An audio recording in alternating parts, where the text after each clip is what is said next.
नमस्कार, स्वागत छ कार्यक्रम खोज खबरमा। म पुष्कर खतिवडा। समाजमा भएका हरेक घटनामा हाम्रो नजर।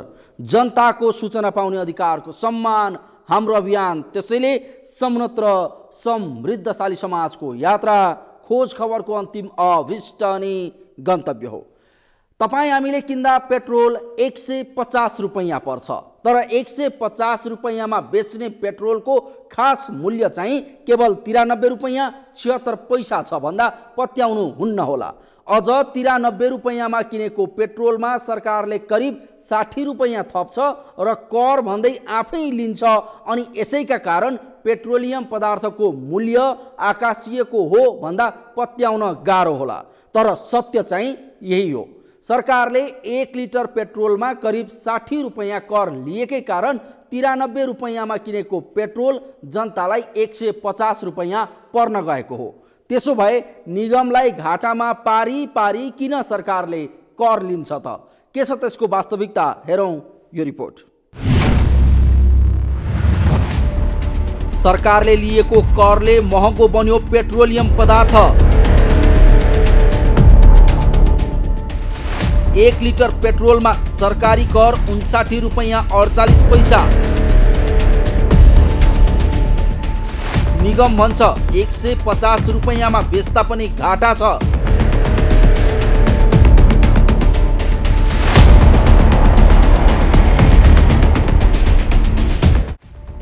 पेट्रोलियम पदार्थमा पछिल्ला केही महिना यता पटक पटक मूल्य वृद्धि भएको छ। पछिल्लो पटक फागुन 19 गते भएको मूल्य वृद्धि अनुसार पेट्रोल प्रति लिटर 150 रुपैयाँ कायम भएको छ। यो पेट्रोलियम पदार्थमा हालसम्म भएको सबैभन्दा महँगो मूल्य हो। तर रोचक त के छ भने पटक पटक मूल्य वृद्धि गरेर 150 रुपैयाँ पुर्याउँदा पनि सरकारले अझै आफूलाई घाटामा रहेको बताउन छाडेको छैन। मूल्य निरन्तर आकाशिँदा समेत नेपाल आयल निगमले अझै आफूलाई घाटामा रहेको दाबी गर्दै आएको छ। तर जनतालाई निगम घाटामा छ भन्दै चर्को मूल्यमा पेट्रोल बेच्ने सरकारले आफैले लिने नाना थरीका करका विषयमा भने मौन छ। सरकारले लिएको करकै कारण पेट्रोल 150 रुपैयाँ पुगेको हो। अन्यथा 1 लिटर पेट्रोलको मूल्य केवल 93 रुपैयाँ 76 पैसा मात्र पर्दछ।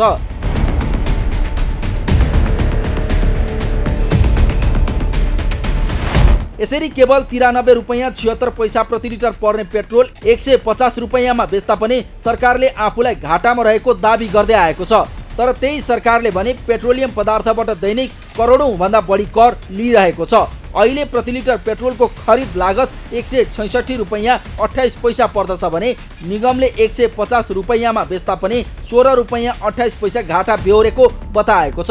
तर प्रति लिटर पेट्रोलमै करिब 60 रुपैयाँ कर लिएर पनि सरकारले 16 रुपैयाँ 28 पैसामा घाटामा छ भनेर दाबी गर्छ। तर निगमलाई घाटामा पारी पारी सरकारले 60 रुपैयाँ कर लिएको छ, जबकि निगमलाई 15 दिनमा 2.5 अर्ब बढी घाटा हुने निगमको दाबी छ। निगमले प्रति लिटर पेट्रोलको खरिद लागत 166 रुपैयाँ 28 पैसा पर्छ र 150 रुपैयाँमा बेच्दा पनि प्रति लिटरमा 16 रुपैयाँ 28 पैसा घाटा छ भन्दा समेत सरकारले 60 रुपैयाँ कर असुल्न छाडेको छैन। यही 60 रुपैयाँ कर जोड्दा 93 रुपैयाँ 76 पैसामा किनेको पेट्रोल महँगिएको हो। यसरी जनताको ढाड भाँच्ने गरी नाना थरीका कर असुल्ने सरकार र निगमले जनतामाथि अपराध गरिरहेको उपभोक्ता अधिकार कर्मीको तर्क छ। कति पैसा उठेको छ भन्नेको कुनै हिसाब किताब छैन। विभिन्न शुल्कहरू, विशेष गरी वातावरणीय शुल्क, पूर्वाधार शुल्क, विभिन्न शुल्क उठाएको छ। न हामी प्रदूषणबाट मुक्त हुन सकेका छौँ, न हाम्रो पूर्वाधार राम्रो विकास हुन सकेको छ, न हामीले कुनै किसिमको चाहिँ जुन शीर्षकमा उठाएको छ त्यो शीर्षकमा खर्च गर्न सकेको छ भनेपछि त्यो जुन शीर्षकमा उठाएको छ त्यो शीर्षकमा समुचित प्रयोग हुन सकेको पनि छैन। त्यसकारणले यो सरकारले विशेष गरी जनतालाई राहत दिनको निमित्त करको शीर्षक घटाउनु पर्यो नि त। कर घटाएर पनि दिन सकिन्छ नि त नागरिक राहत त। कर चाहिँ उठाउने, पूर्व मन्त्री, पूर्व मुख्यमन्त्री, पूर्व पदाधिकारीले चाहिएभन्दा बढी मात्रामा सेवा सुविधा लिन सक्ने, आफ्नो अनुकूलतामा विभिन्न किसिमका निकाय र आयोगमा भर्ती केन्द्र बनाउन सक्ने। तर लाखौँ नागरिकको जीवनसँग जोडिएको विषय लाइफलाइन, विशेष गरी पेट्रोलियम सेक्टर भनेको लाइफलाइन हो, यसलाई ब्रेक गर्न सक्ने भन्ने चाहिँ नागरिकप्रतिको गैर जिम्मेवार हो, नागरिकप्रतिको अपराध हो। त्यसकारणले सबै समाजभित्रका तहका नागरिकले यो मूल्यवृद्धिको विरोध गर्दै सरकारलाई फिर्ता गर्नुको निम्ति बाध्यकारी अवस्था बनाउनुपर्छ। पेट्रोलियम पदार्थमा अहिले सरकारले लिँदै आएको कर धेरै भएकाले यसलाई घटाउँदा आयल निगमको घाटा पूर्ति हुने तथा उपभोक्तालाई पनि राहत पुग्ने उपभोक्ता अधिकार कर्मीहरूको भनाइ छ। उनीहरू आयल निगम नाफामा जाँदा कर्मचारीले बोनस पाउने भएकाले मूल्यवृद्धिको नाममा कालोबजारी भइरहेको अर्का थरी उपभोक्ता अधिकार कर्मीहरूको तर्क छ। अहिले पेट्रोलियम पदार्थ अनुचित भाउ वृद्धि भएको छ, यो उचित होइन, कुनै हाल पनि उचित होइन। कसरी उचित होइन भन्दाखेरि नेपाल सरकारले एउटा कार्यविधि स्वचालित मूल्य प्रणालीवाला कार्यविधि चाहिँ पास गरेको छ। 15-15 दिनमा आइओसी एउटा भाउ आउने भए हुनाले 15 दिनको एक पटक चाहिँ मात्रै बढ्न पाउने गरी उहाँहरूले आफैले स्वीकार गर्नुभएको छ। आफैको खेलको नियम लागू गर्ने, आफै उसले एकपल्ट भाउ निर्धारण उसले भाउ पठाउँछ अनि 15 दिनमा 3 पटक 4 पटक गरेपछि यो त खेलको नियम भाँचिदिएपछि जे पनि हुने भयो। अब अर्कोतिर यदि घाटा परेको छ भन्ने कुरा आउँछ। घाटा कसो कारणले पर्या हो? घाटा उपभोक्ताको कारणले घाटा पर्या होइन, हामीले पैसा नतिरेर घाटा पर्या होइन। के हो भने हामीसँग लिएको पैसा चाहिँ अरूलाई धेरै दिएर हो। जस्तो अनुचित रूपले करमा अत्याधिक रूपले करमा छ। छिमेकी मुलुकभन्दा हाम्रोमा सस्तो छ भन्ने आउँछ, त्यहाँ स्टेटै पछि त्यहाँ चाहिँ ट्याक्स लाउने गरिन्छ, ट्याक्सले गर्दा त्यहाँ बढी भएको हो। हाम्रोमा चाहिँ के छ भनेपछि 3-4टा फ्याक्टर पनि छन् यहाँ। अन्तर्राष्ट्रिय फ्याक्टरले त छँदै हो, तर के छ भनेपछि यहाँनिर चाहिँ जस्तो डिपोहरू छन्, डिपोहरूलाई कति पर्सेन्ट दिने भन्ने नाममा त्यहाँनिर एउटा हुन्छ, एउटा चुहाट, यत्तिकै चुहाट हुन्छ। तेस्रो चाहिँ जब नाफा हुन्छ बोनस बाँडिन्छ, आयल निगमका कर्मचारीले नाफा हुन्छ बोनस बाँडिन्छ। अनि यी धेरै कारणले गर्दाखेरि चाहिँ मूल्यवृद्धि बढेको अवस्था हो। तर कहिले पनि आयल निगमले किन चाहिँ मूल्यवृद्धि योभन्दा अगाडि कति जस्तो अन्तर्राष्ट्रिय स्तरमा कति बढ्दाखेरि कति बढ्ने हो नेपालमा, र यी भित्रका चुहाट रोक्नका लागि यहाँभित्र चाहिँ किन चाहिँ मूल्यवृद्धि बढिरहेको छ, र यसलाई चाहिँ यो चाहिँ हामीले कसरी कम गर्न सक्छौँ भन्नेतिर चाहिँ रिसर्च गरेर अनुसन्धान गरेर चाहिँ आयल निगमले त्यसरी मूल्य बढाएको अवस्था चाहिँ म देख्दिनँ। सरकारले महिनामा 2 देखि 3 पटकसम्म पेट्रोलियम पदार्थको मूल्य वृद्धि गर्दा यसले उपभोक्ता प्रत्यक्ष मारमा पर्ने गरेका छन्। पेट्रोलियम पदार्थमा मूल्य वृद्धि हुनु, बजारमा दैनिक उपभोग्य लगायतका वस्तुमा मूल्य वृद्धि हुनु भएकाले पेट्रोलियम पदार्थको मूल्य घटाउन र आयल निगम भित्र हुने भ्रष्टाचार नियन्त्रण गर्न उपभोक्ताको आग्रह छ। पेट्रोलियम पदार्थ वृद्धि भएको छ, यसले चाहिँ बजारमा अरू चाहिँ जनतालाई चाहिँ महामारीको अथवा चाहिँ महँगी वृद्धिको अवस्था ल्याउँछ। इन्धनका गाडीहरू भित्रेका चाहिँ यसलाई चाहिँ विद्युतीय गाडीमा अलिकति नेपालले रूपान्तरण गर्यो भने अलिकति सहजीकरण हुन्छ।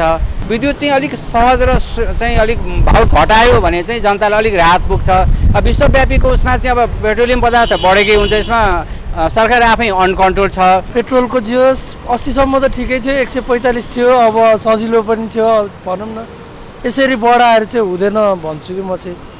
कति चाहिँ बढाउने हो भने पेट्रोल भनौँ न तपाईँको अब हामीले पानी खानुभन्दा बेसी बाइकले तेल खाइदिन्छ होइन। बाइक अनुसारले पनि पर्न चाहिँ हुन चाहिँ हो।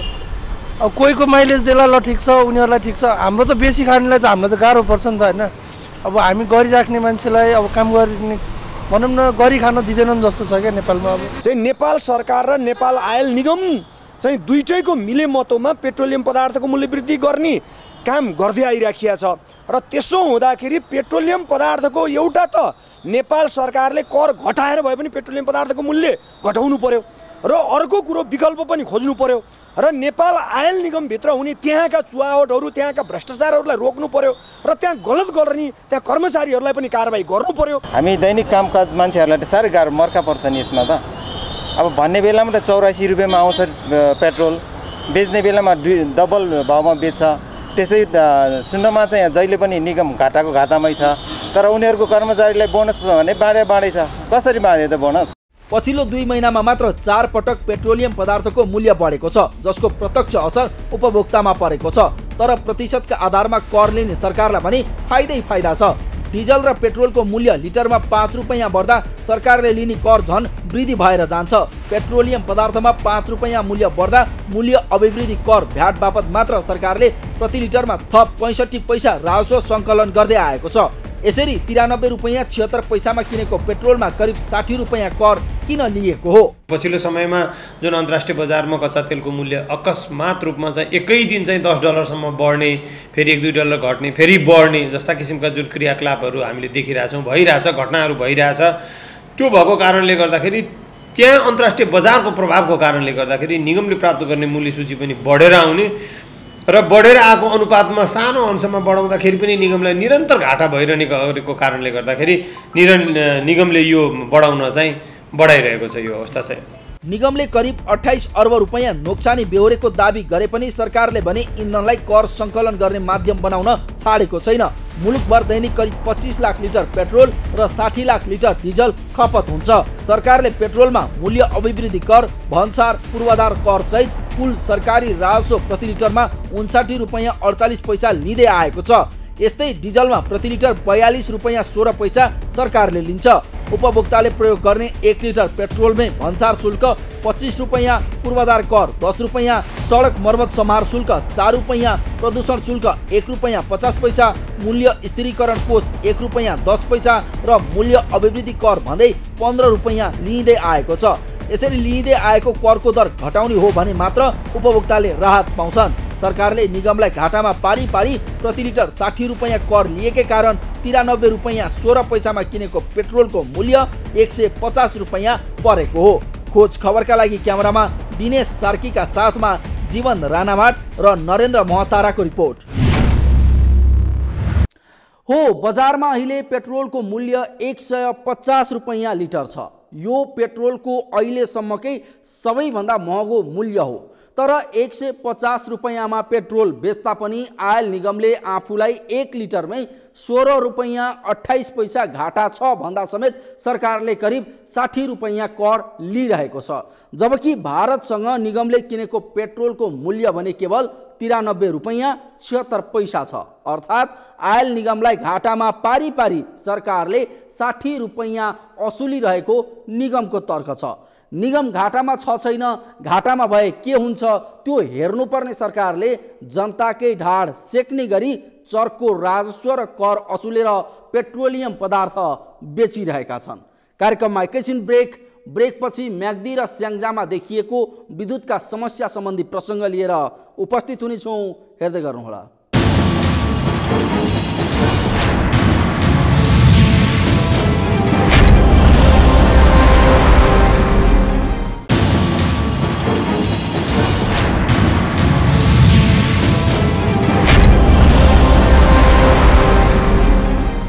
ब्रेकपछि स्वागत छ। कार्यक्रम हो खोज खबर।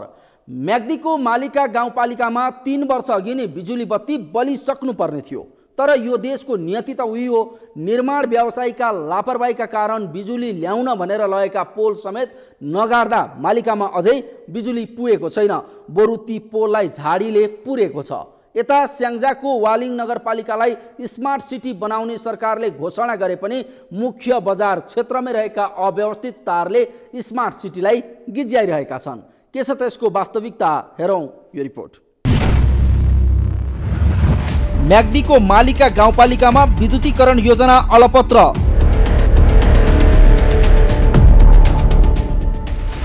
तीन वर्ष अघि बलिसक्नु पर्ने बत्ती झाडीले पोल घेर्दा अझै बलेन। अव्यवस्थित टेलिकमको तारले स्याङ्जाको वालिङ बन्यो कुरूप।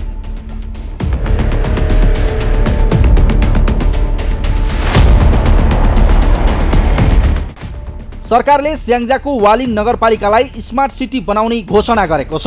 मुलुक संघीयतामा गएसँगै भएको स्थानीय तहको निर्वाचनपछि नामसँगै चौतर्फी विकास हुने नागरिकले आशा राखेका थिए। तर वालिङ नगरपालिकालाई स्मार्ट सिटी नाम दिए पनि नगरको मुख्य बजार क्षेत्रमै रहेको अव्यवस्थित तारले सिटीलाई गिज्याइरहेको छ।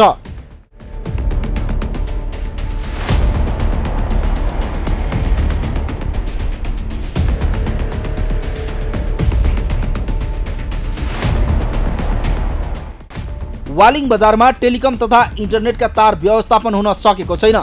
ल्यान्डलाइन टेलिफोन तार सहित अन्य केबल सञ्चालकले जताभावी तार टाँगेर लैजाँदा वालिङ बजारको सुन्दरतामा समेत प्रभाव परेको छ। तर यसको व्यवस्थापन गर्न सम्बन्धित निकायले चासो समेत देखाएको छैन। यता जनताको समस्यामा सारथी बन्न आएको जनप्रतिनिधिको 5 वर्षे कार्यकाल सकिन लाग्दा पनि उनीहरूले वालिङ बजार क्षेत्रमा राखिएको अव्यवस्थित तारको व्यवस्थापनमा खासै ध्यान दिएका छैनन्, जसले गर्दा बेला बेलामा तारकै कारण दुर्घटना हुने गरेको स्थानीय बताउँछन्। 4वटा बिजुलीको लाइन नाङ्गा तारहरू हुँदै गर्दा आवश्यकता परिपूर्तिको लागि व्यवस्थापन पक्कै राम्रो भएको थियो होला। तिनै पोलमा आएर अहिले तपाईँको टेलिफोन अनि विभिन्न केबल सञ्चालक, नेट सञ्चालक लगायत अन्य फाइबरको काम गर्नेहरूले गर्दा यो चाहिँ सहर क्षेत्रमा तार लथालिङ्ग अवस्थामा छ र जुन ठाउँमा तारहरू त उहाँहरूले गुजुल्टो पारेर राख्नु भएको छ त्यो ठाउँमा कुनै विद्युतीय सर्टको कारणले आगलागी भयो भने आसपासका घरहरू, बजारहरू सम्पूर्णमा ठुलो क्षति हुने अनुमान चाहिँ मैले गरेको छु। हाम्रो यही नजिकैको गरिमा विकास ब्याङ्कको घर लिएर हेर्नुहुन्छ भने यति धेरै तारहरू गुजुल्टो छ। त्यहाँ ब्याङ्कका वित्तीय संस्थामा कति मान्छेका डकुमेन्टहरू थन्किएका होलान्, उहाँहरूले लोन लिनुभएको होला, उहाँहरूका कागजपत्रहरू होलान्, ती जले पापत भोलि बिहान ती सेवाग्राहीले पाउने दुःख कति छ त्यो अनुमान गर्न एकदमै गाह्रो होला। र त्यो नजिकैको ब्याङ्कमा आगलागी हुँदै गर्दा भोलि बिहान कति किसिमको चाहिँ नोक्सान हुन्छ भन्ने कुराको अनुमान यो सञ्चालकहरूले गर्नुभएको छ कि छैन। व्यवसायको समस्या त सुनवाई नै भएन यहाँ, त्यो त धेरैचोटि भनियो हेर्नुहोस् होइन। तर कमसेकम त्यो हामीभन्दा पनि अझै ठुलो समस्या भयो। यो त हाइवेको समस्या त झन् ठुलो समस्या, यो त राष्ट्रिय अन्तर्राष्ट्रिय समस्या हो। स्थानीय सरकारको त्यसमा ध्यान पुगेको देखिँदैन। हजुरको नेपाल टेलिकमको चाहिँ को हुनुहुन्छ यहाँ अहिले, उहाँसँग त म 20 चोटि भनिसकेँ उहाँलाई मैले, ल न हजुर यो हाइवेको समस्या भयो, हाम्रो मात्रै समस्या नसोधिदिनुहोस्, यो चाहिँ हाइवेमा ठुलो धनजनको क्षति हुन्छ, ठुलो चाहिँ तपाईँको चाहिँ नि मानवीय क्षति हुन्छ भनेर धेरैचोटि भने मैले। खै उहाँबाट चाहिँ त्यस्तो कुनै रेस्पोन्स पनि आएन। निकाय नै छैन होला जस्तो लाग्छ, वालिङमा कुनै कार्यालय नै छैन जस्तो लाग्छ। वालिङ बजार क्षेत्रमा करिब 1000 ल्यान्डलाइन टेलिफोन, आधा दर्जन इन्टरनेट सेवा र केबुल कम्पनीका तार अव्यवस्थित छन्। तर ती तार अव्यवस्थित रूपमा राखिएको भए पनि स्थानीय सरकार भने बेखबर झैं छ। नेपाल टेलिकम वालिङ शाखाका प्रमुख नारायण कपालीले भने अहिले भएको केबुल तार हटाएर फाइबर केबल बिछ्याइएपछि यो समस्या समाधान हुने बताउँछन्। अब हाम्रो फाइबर नेट आउँदैछ, FTTH आउँदैछ, त्यो आइसकेपछि यो अहिलेका कपर नेटवर्कहरू सबै नै डम्प गर्ने, सबै फाल्ने नै हो। यो फालिसकेपछि नयाँ नेटवर्क हुने भयो। नयाँ नेटवर्क भइसकेपछि त्यसबाट धेरै हदसम्म केही सुधार होला कि, अनि त्यसपछि हाम्रो दुईटै अपरेटरहरूसँग कुरो पनि मिल्ला। उनीहरू पनि फाइबरमा गइरहेछन्, हामी पनि फाइबरमा भनेपछि त्यो वेटेजको हिसाबले, केबलको हिसाबले सबै हामी बल्ल अलिकति सिमिलरिटी होला कि जस्तो लाग्छ है। अब त्यसको लागि अलिकति ढिलो भएको यो फाइबर नेट हाम्रो आइसकेपछि यो पुरानो नेटवर्क हाम्रो सबै फालिन्छ, जति पनि लथालिङ्ग छन् त्यो फालिन्छ। त्यसपछि देखिन्छ, अनि त्यसपछि प्राइभेटका कति तारहरू छन् अनि उनीहरूलाई पनि ल है आफ्नो आफ्नो ठाउँमा राख भन्न नि पाइयो। अहिले त हाम्रो पुरानो नेटवर्क छ, चलायो भने झन् ध्वस्त हुने भयो। त्यसलाई सुधार्न भन्दा त्यसलाई हामी फाल्छौँ। अब FTTH फाइबर नेट आउने बित्तिकै पुरानो नेटवर्क हाम्रो सबै जान्छ। बजारमा देखिएको अव्यवस्थित तारले स्मार्ट नगर बनाउने सरकारको योजना पूरा हुन सकेको छैन। साथै सडकमा गुड्ने सवारी साधनमा समेत असहज भएको छ। कतै अव्यवस्थित तारले सहर कुरूप पारिरहँदा कतै भने जनताको बिजुली बत्ती बाल्ने सपना अझै अधुरो बनेको छ। म्याग्दीको मालिका गाउँपालिकामा 3 वर्ष अघि नै पूरा हुनुपर्नेमा अझैसम्म विद्युतीकरणको योजना पूरा भएको छैन। बिजुली ल्याउने भनेर लगेको पोल समेत नगाड्दा झाडीले पुरिएको छ, जसका कारण मालिकावासीको बिजुली बाल्ने सपना अझै अधुरै रहेको छ।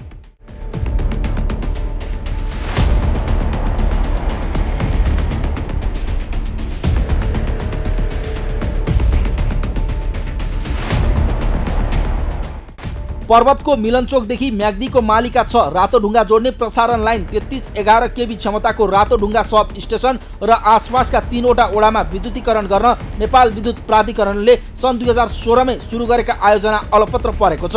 मालिका गाउँपालिकाको ओडा नम्बर 1 निस्कोटको खहरे, रिठेचौर, साउबोट, बाँसबोट, छिस, भट्टखोला, घोर्सीका 300 घरधुरीमा विद्युतीकरण गर्न 3 वर्ष अघि लगिएका पोल अझै गाडिएका छैनन्। सरकारले नगरेको पनि हैन, गरेकै हो। के छ भने पोल आएको पनि अब 3 वर्ष भइसक्यो होइन, लगभग 5 को हारानी भइसक्यो र केन्द्रलाई नआउँदाखेरि हामीलाई बर्खा चाहिँ अलिकति समस्या छ। यो अब हाम्रो रुम खोला जलविद्युत अब चलिराखेको छ, तर उहाँ अलिकति अस्थायी हुनुको कारणले अब यहाँको बस्तीहरूलाई अलिकति समस्या छ। 500 घरधुरी रहेको मालिका 2 रुममा पोल गाडेको, तार तानेको र ट्रान्सफर्मर जडान भए पनि केन्द्रीय लाइन विस्तार भएको छैन। 150 घरधुरी भएको मालिका 6 को उपल्लो दुहुमा 3 वर्ष अघि ढुवानी गरिएको पोल गाडेर हालै तार तान्न थालिएको छ। तीनवटै बस्तीका बासिन्दाहरू लघु जलविद्युत परियोजना नियमित सञ्चालन नहुने र केन्द्रीय लाइन विस्तारमा ढिलाइ हुँदा उज्यालोको लागि टुकी, दियालो र सोलरमा निर्भर छन्। विद्यालयमा कम्प्युटर विषयको पठन पाठन सञ्चालनदेखि घराइसी काम समेत प्रभावित बनेको छ। त्यसैमा के छ भनेपछि हामीहरूको अस्थायी लाइन अब यता भोग्यो खोलाको अस्थायी लाइन हुनु कारणले चाहिँ हामीलाई साह्रै नै मुस्किल छ। हामीले चाहिँ अब 2-3 महिनासम्म अब हामीलाई चाहिँ अन्धकारमा बस्नुपर्छ। त्यही भएर हामीले चाहिँ अब यहाँको नेताहरूलाई प्रतिनिधिहरूलाई चाहिँ हामीले छिटो हामीलाई केन्द्रीय लाइन लिडेर हामीलाई चाहिँ यस्तो मुस्किल नहोस् भन्ने आशामा छु। पोल चाहिँ अब यो भन्दाखेरिमा करिब 2 वर्ष 3 वर्ष पहिला नै आयो। जग्गा जग्गामा अब पोल थुप्रा राखेका छन् र एबिसीको तार करिब अहिले 1 महिना जतिकै भयो एबिसीको तार आएर यहाँ फालेको छन्। लेकिन चाहिँ अब कहिले त्यो बिछिने र पोल गाड्ने भन्ने चाहिँ त्यो थाहा छैन मलाई। नेपाल विद्युत प्राधिकरण मार्फत A to Z इन्जिनियरिङले करिब 8 करोड रुपैयाँमा सन् 2016 मा ठेक्का लिएको सब स्टेसन मिलनचोकदेखि 22 किलोमिटर प्रसारण लाइन दुखु निस्कोटको तल्लो क्षेत्र र रुममा विद्युतीकरण गर्ने काम 2018 को डिसेम्बरमै सक्ने लक्ष्य थियो। तर नेपाल विद्युत प्राधिकरण अन्तर्गतको सम्बन्ध आयोजनाको व्यवस्था र निर्माण व्यवसायको लापरवाहीका कारण सब स्टेसन प्रसारण लाइन र 3 वटा बस्तीमा बिजुली बाल्ने योजना अधुरो बनेको हो। यसको कामदारहरू पनि आएन, पोल काट्ने क्रम पनि भएन र यो बिजुलीलाई चाहिँ एकदम छिटोभन्दा छिटो चाहिँ सम्पन्न गर्छौँ भन्ने कुरा त थियो।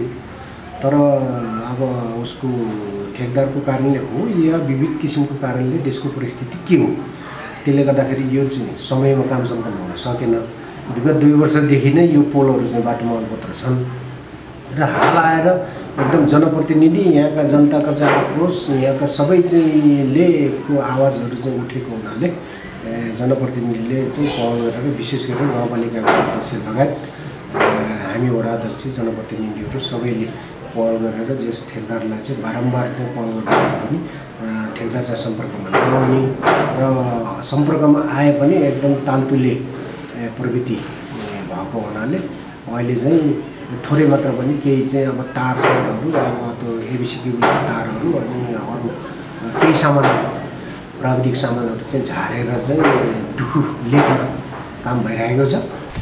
20 किलोमिटर दूरीसम्म एउटा सब स्टेसनबाट विद्युत आपूर्ति गराउने मापदण्ड भए पनि मिलनचोक सब स्टेसनदेखि 3 वटा फिडरबाट 80 किलोमिटरसम्म वितरण गर्नुपर्दा नियमित विद्युत आपूर्ति गराउन समस्या भएको छ। म्याग्दीको मङ्गला, मालिका र धौलागिरी गाउँपालिकामा विद्युत आपूर्ति सहज बनाउन रातोढुङ्गा सब स्टेसनलाई जति सक्दो छिटो सम्पन्न गराउन र अधुरो विद्युतीकरण योजनालाई पूर्णता दिन सरकारबाटको ध्यान जानुपर्ने देखिन्छ। खोज खबरका लागि म्याग्दीबाट सजिना खड्का र स्याङ्जाबाट श्रीकृष्ण सिग्देलको रिपोर्ट। हो 3 वर्ष अघि नै बिजुली बत्ती बलिसक्नुपर्ने म्याग्दीको मालिका गाउँपालिकामा अझैसम्म पोल समेत गाडिएको छैन। बिजुली लाने भनेर लगिएका पोल समेत A to Z इन्जिनियरिङले समयमा नगार्दा र आवश्यक काम नगर्दा अझै मालिकामा बिजुली बत्ती पुगेको छैन। बरु बिजुलीका पोल झाडीले पुरिएका छन् अनि बिजुली बाल्ने गाउँलेका सपना अधुरै छ। यता स्मार्ट सिटी भनिएको स्याङ्जाको वालिङ नगरपालिका अव्यवस्थित तारका कारण कुरूप बनिरहेको छ, जसका कारण दुर्घटनासम्मका घटना हुन थालेका छन्। तसर्थ यसतर्फ तत्काल जनप्रतिनिधिसहित सबैको ध्यान जाओस्। हवस् त आजलाई कार्यक्रम खोज खबर यति नै। कार्यक्रम खोज खबरका विषयमा कुनै प्रतिक्रिया छन् भने हामीलाई खोजखबर@sagarmatha.tv मा इमेल गर्न सक्नुहुन्छ अथवा फोन नम्बर 0157 60 74 मा फोन पनि गर्न सक्नुहुन्छ। लुकेका र लुकाएका खबर निरन्तर जारी छ। नेपालको पहिलो न्युज च्यानल सगरमाथा टेलिभिजन हेर्दै गर्नुहोला। नमस्कार।